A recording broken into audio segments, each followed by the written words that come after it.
Hi, I'm Todd Heitkamp, the owner of Dakota Angler here in Sioux Falls, South Dakota, with this week's 2-minute fishing report. Well, folks, before we get into the fishing report too much, I want to make sure I take this opportunity to wish all of you, from all of us here at Dakota Angler and my family, we want to wish all of you a very Merry Christmas, and I hope you can spend some time together with your family and friends. This is the time of the year that we reflect back and be thankful for what we have, and really remember the true reason for the season. And again, I hope all of you can spend some quality time with each other and really appreciate the time that you have together. As far as the fishing report is concerned, finally, this is the first full weekend of really a lot of guys and women going out ice fishing this past weekend. The ice continues to be questionable in some areas, mainly due to geese and other things going on around the area. So again, a lot of the main lakes, the main bodies have not completely froze over, or if they have, the ice thickness varies greatly. So a lot of people have asked me, why don't you give out ice thickness reports? Honestly, folks, I can't trust the reports that I get in. There's been a lot of people that are trying to give false reports or false information out there that jeopardizes people's safety. And so all I can tell you is that don't take anyone's word. Go out there and test it yourself. Drill as you go. Use an ice pick. Use the safety equipment that we talked about in years past. But again, with the cooler weather in place, it definitely has helped the ice quality out there, and has added quite a bit of ice over the past couple of days. So by this weekend, I think we should still all be pretty safe. But again, I can't emphasize it enough. Don't rely upon the reports. Test it for yourself. As far as the reports are concerned, as far as fishing is concerned, a lot of guys have been doing quite well around the area, especially up in the northeastern part of the state where they have a little bit better quality ice. Lakes that produced walleyes this past weekend included Bitter, Waubay, Lynn, Pius, also Dry Lake by Clark, Casey Slough, a few at Indian Springs and North Rush, as well as Opitz, and then some of the smaller sloughs around the area up there. Down the southeastern part of the state, the lakes were a little bit fewer because of the fact of ice quality and ice thickness. But the lakes that produced a few walleyes included Schaefer Slough, and they were mainly small walleyes. Then also Dry Lake by Willow Lake, Brush, Henry, and then also a few at Spirit, Clear Lake north of Sioux Falls, and then a few at Scott Slough as well as Beaver. And again, it'd be questionable on that ice thickness out there. What have guys been doing to catch those walleyes?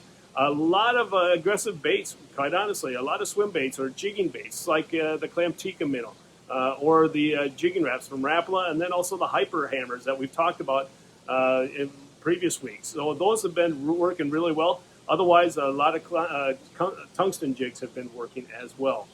As far as the perch bite around the area is concerned, a lot of the lakes up in the northeast, again, have been the focus.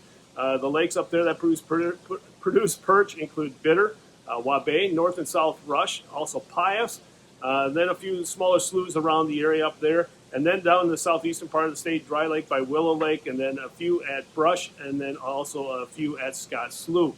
And what have guys been doing to catch them? Nothing really has really set a pattern yet. Obviously, a lot of tungsten jigs, drop train lures like the Haleys or even the Pilkies have been working as well. So again, they're just tipping them with wax worms and maggots, and we have plenty of that here on hand at Dakota Angler. In this week's version of Todd's Tackle Tips, we're going to talk about electronics, and mainly what I'm going to talk about this week is going to be depth finders. And the reason why is that a lot of times people will ask me, what is the right depth finder for me?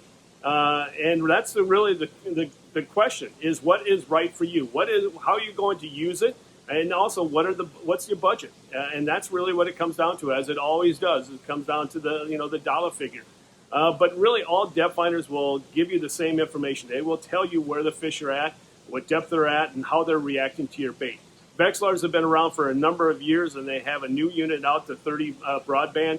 It's been very popular. We have a few left on that. Markham has also been very popular, and I think the most popular model that they have is the MX7 GPS, and that is really handy to help you mark your waypoints on wherever you're catching fish. But there are also lower units within the Markham family, as well as the Vexilar family. We also have the Garmin Live Scopes, which is the far end, the far extreme, as far as price tag and then also of value. I mean, it's just a great unit to have. A lot of people have been asking about Humminbird. I wish I could tell you what the status of all those units are. We have them on order. Hopefully we'll see them sometime soon, but I know they're not going to be as many as what we had ordered. So all I can tell you is that if you're looking for a Helix 7 or anything like that, what you need to do is to stay up to date on our website. Because once we get them in, we will announce it on Facebook and our social media accounts as well as our website. But again, the main thing with a depth finder, what you need to do is you need to set it up properly. And the easiest way you can do that is to have your transducer flush with the bottom of the ice.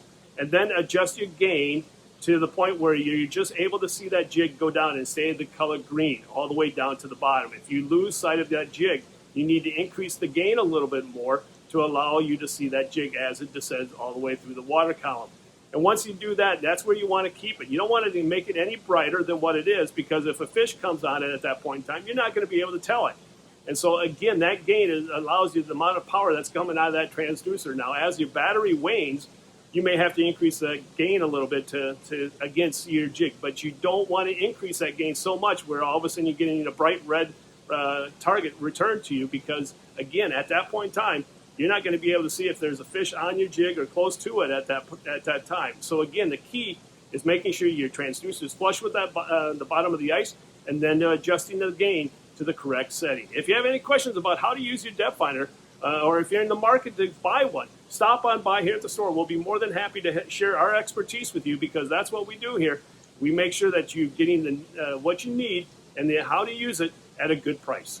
Now it's time to take a look at a few photos that you sent in to me this past week.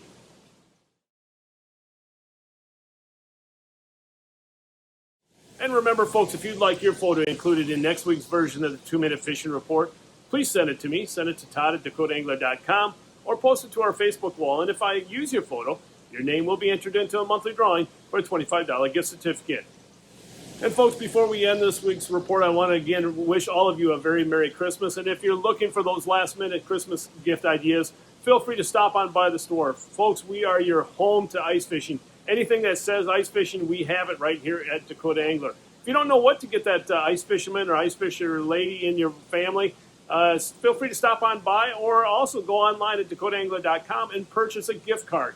It's a perfect gift to give that fisherman that you may not know what they have already or what they need. So again, a gift card is a perfect gift, and you can get it right here at Dakota Angler. If you have any questions about what we have on hand, you can check us out on the web at DakotaAngler.com or give us a call at 605-336-9132. Well, folks, that's this week's version of the 2-Minute Fishing Report. For Dakota Angler, I'm the owner, Todd Heitkamp, and as we say around here, fish on! We'll see you next week. And again, Merry Christmas. I hope you have a great family weekend. And again, stay healthy and stay safe.